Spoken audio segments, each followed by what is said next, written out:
Javier, thank you very much for being with us today. You are part of the leadership team of Time Equities, and I thank you very much for being part of these EXO Leaders interviews. Great. Thank you so much for having me. Number one is that I'm really honored to be part of this group. Tell us something about yourself that people might not realize. Number one, probably people don't know, but I'm originally from Argentina. Even though it seems like, because of my accent, maybe you may know that now, but not at that point. So I'm originally from Buenos Aires, Argentina. And also from Buenos Aires, Argentina, I live in Italy. I live in Sicily, in Palermo, before coming to the United States. Incredible. The real estate market has had its ups and downs, Javier. What do you think this new year will bring? Well, let's put it this way. I believe this year is going to be an interesting year because we all expecting that the interest rates are going to be cut by the Fed. Probably that will bring the interest rates for banks as well lower. So that's it's going to happen that the market is going to have a little bit more of product into it. At the moment, at least in New York City, what we're seeing is very limited product because the sellers, they don't want to put their apartments on the market because if they sell, the interest rate that they're going to pay later on is going to be much higher than what they pay at this moment. So they're keeping themselves their homes and don't put them on the market. So if the interest rate is going to start cutting, we're going to see more product. Right now, we don't have that into New York City. That is actually helping because in maintaining the prices, since homes are going, and the rents are actually keep going on a higher level as well because of that. People needs, when they come into New York, they have to live somewhere. So they decided to rent. So we have an effect that if the interest rates are not going to be lower, we're going to have this limited inventory that's going to raise the rents. And if we're going to have the rents cut, then we'll see more product into the market and more buyers into it and more movement throughout. So if you are a homeowner, how would you prepare for a cut in the interest rate? Is there any way to prepare for it? There's not really a way to prepare for it, but if I'm a homeowner and I've been in my apartment, I was thinking to sell, and I see the interest rates coming down, I will definitely think about it more seriously to put the apartment on the market. Okay. Well, Time Equities is a fast-growing company within the real estate business, worth about $4.5 billion with a B, $billion in assets in the US, Canada, and also internationally. What stands out in your mind with Time Equity that people might not realize? You know, Time Equities is right now is a company that, like you said, we have assets all over the world, and we have the possibility to keep acquiring new assets.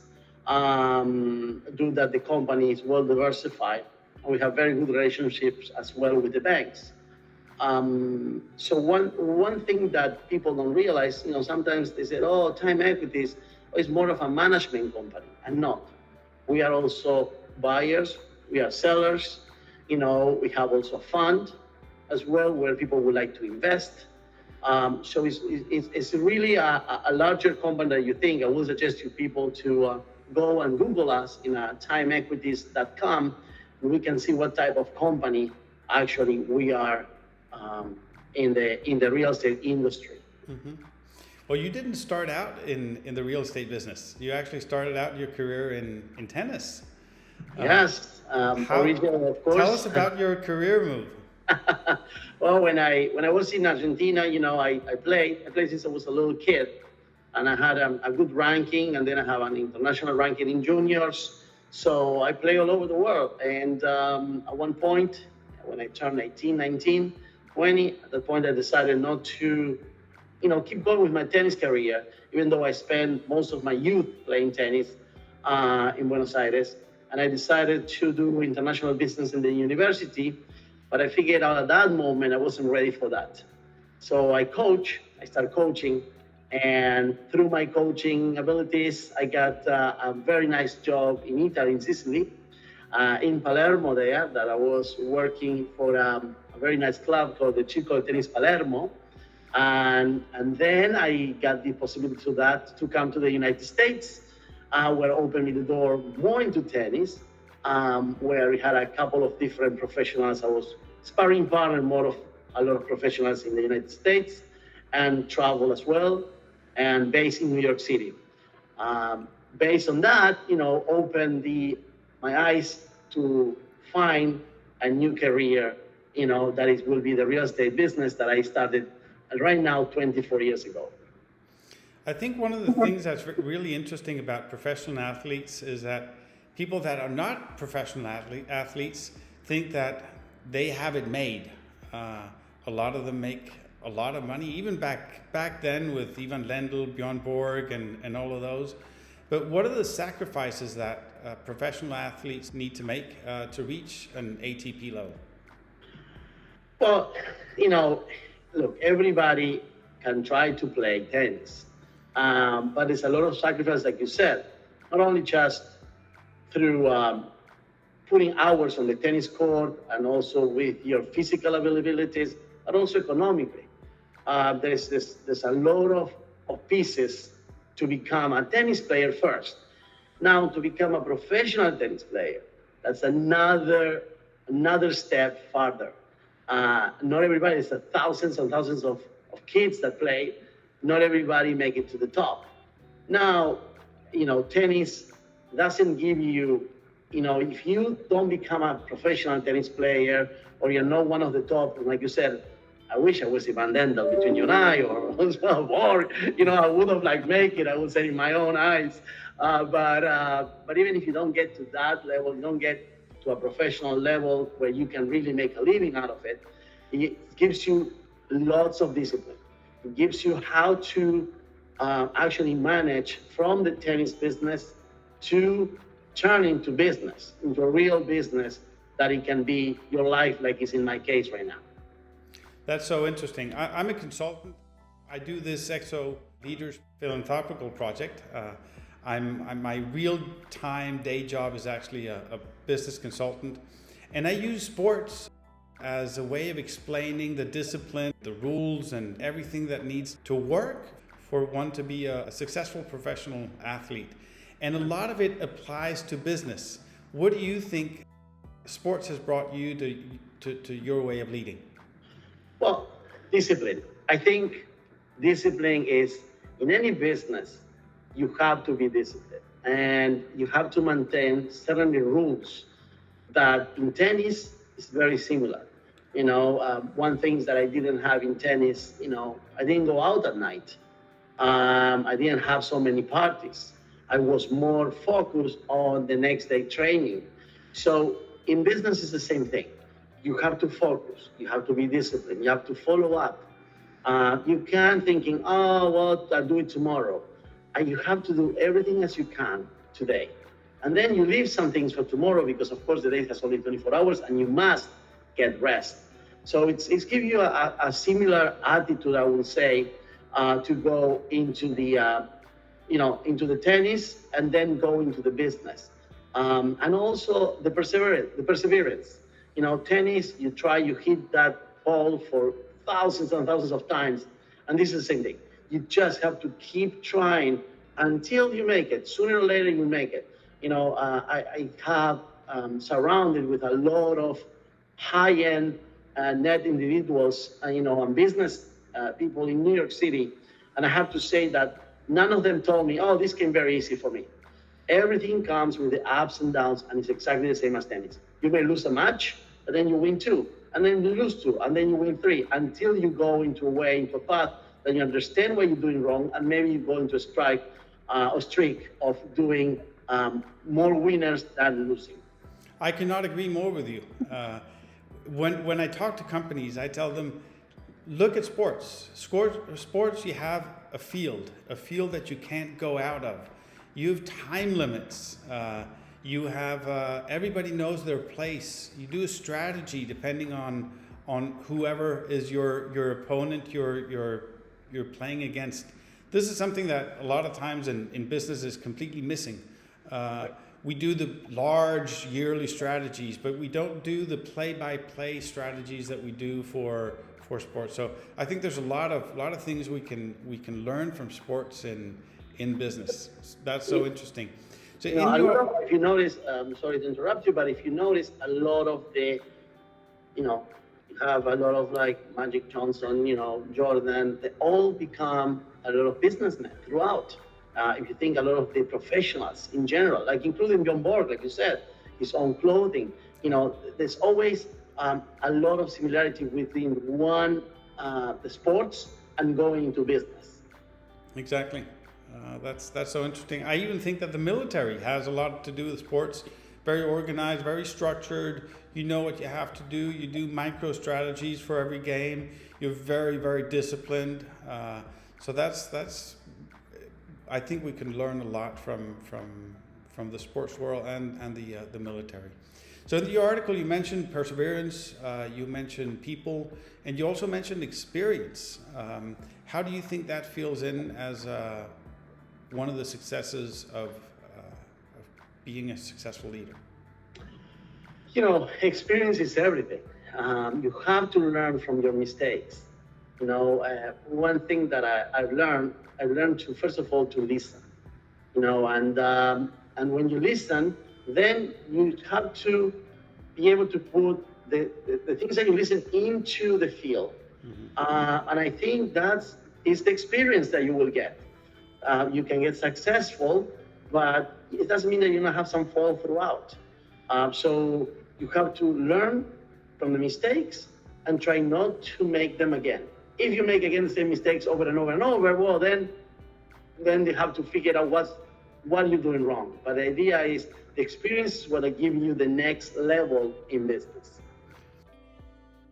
I've always wondered about the real estate market. To me, it sounds very sexy. You're selling properties, some of them worth millions of dollars, tens of millions of dollars. For a young, inspiring professional that wants to move into the real estate market, what would you tell them? What would you recommend? The market right now depends which markets you're gonna go to. In New York, again, this is my market. My specialty is more New York City. It's saturated. There's a lot of real estate brokers or real estate agents, I will say, because they're thinking, okay, they can do a course and it seems easy. And then you go and they see all these shows that they're selling millions and millions of dollars, and they make it look easier, but it's a very difficult work. The first thing I will say, if you're going into this business, try to mention to your friends. Try to mention when you are surrounding with people that you know that you are getting and you're going to be involved in the real estate. A lot of people, agents, they don't realize that, but you have to be outgoing. They have to understand that you cannot be shy in this business if you really want to make money. And there's a lot of friends of mine in the past, in the future, they're going to be, that they may have a real estate already agent in their families included. But sometimes you have to gain their trust and be able to give you the listing to you and why you're going to perform better than others. Again, I always say, don't try to put another agent or another company down, because that's not how we play. But why you are better than the next agent that they can use. Most of them is your personality. You have to have that personality to be able to speak, to discuss, to accept things, when you are in this business. Each seller, each buyer, each landlord, each tenant, they're completely different. So, always very, very important. Listen what they said. Try sometimes not to talk. You ask a question, why you want to sell? Just listen. Don't interrupt the seller. Let them speak. Or why are you going to buy? Let them speak, because you get a lot of information when they're communicating with you. So in Time Equities, do you usually represent the buyer or the seller? Time Equities Inc., basically, we represent, in general, sellers, because the owner of Time Equities, who is the owner of Time Equities, is an individual, who in the past had bought a lot of real estate. So he hired Time Equities, to sell and manage his own properties in that area, or some partners that he may have as well. But we also represent buyers and sellers as well on a Time Equities brokerage. That's a brokerage that I create in 2006. There's a sister of Time Equities, so it's under the umbrella of Time Equities. But there we represent sellers, we represent buyers, landlords, tenants. So we kind of get what I call an outside business. So in this case, if you're looking for an apartment, you call me and say, listen, I'm looking for an apartment in New York City. I have agents that will help you to find, that apartment, as well as can introduce you to my own apartments that I do have within the company. Okay. As a consultant, I've helped organizations within real estate, and some of them said the competencies for a person needs to have to represent a seller or represent a buyer are actually very different. Do you have that in Time Equities, that split between people specializing in representing buyers and people specializing in representing sellers? Not really. We don't have that. I think different skills are for a seller or for a buyer, but you can have both skills. In my experience personally, I represent both. I sold millions and millions of dollars representing buyers, representing sellers. So I really will say that if you have the personality to sell, you have also a personality to represent a buyer. So, it doesn't make any difference. The question is, how is your personality to be able, again, buyers, I wouldn't say this, but buyers are liars. So what happens is they tell you they want to buy and then don't buy. They only can pay up to 1 million and then they can pay up to 5 million. Mm-hmm. So a seller more, that you get an exclusive, you get their home. So they're really ready to sell and do that transaction. A buyer maybe looking, maybe, trying to understand more the market. It's more their shopping. So what you do, you have to try to understand more if you're wasting your time with a buyer or not. That's really the strategy that you have to go. But at the same time, you have to give them all your attention, to make a transaction that they will purchase at the end of the day. Right. Well, they might not be ready today, but they might be ready tomorrow. Correct. Exactly. That's one thing. That's what relationships and maintain a relationship with a buyer. It's very important because remember, there's a lot of real estate brokers out there. So if you're not going to be the real estate agent for them, you're going to find somebody else to do the job, and they will go with someone else if you don't create that relationship. What can we expect from Time Equities within the next year? Look, honestly, on my department, I would say that my department is more on the residential sales and rentals as well. I'm in charge of the department. We're expecting to sell, keep selling like we do in general throughout the year. We have different apartments from $1 million to $10 million right now on the market. It could be that we're going to have something a little more above the 10, around 30 million, something that depends on what we decide to sell throughout the year. It will be more of a same as we had last year. We don't see any changes. One thing that we're trying to do in our department is to acquire, to the company in general, they have an acquisition department, but we're trying actually, myself with another partner that I have here in the company, to get more into that business, that is to acquire more assets throughout for the division that I run. Thank you so much. You wrote a fantastic article in XO Leaders, and these articles are actually written by the people themselves. We're not an editorial that come and write the article for you. You picked up the challenge yourself, so thank you very much for that. Why was it important for you to participate in XO Leaders? This is an honor to be able to participate and try to and reach to this audience that is out there. I think to try to transmit your information and your knowledge and leave a legacy, I think it's important. So for me, I feel like XO Leaders brings that, bring knowledge to other people in the world, and also they had a great outreach. And I think, like I said at the beginning, it's an honor to be among other leaders right now in this book.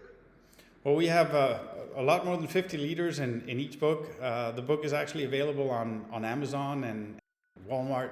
Thank you very much for participating, Javier. I don't know if you have some closing comments. Well, always my closing comments is work hard, have a nice life, and enjoy every moment because you don't know what will bring tomorrow.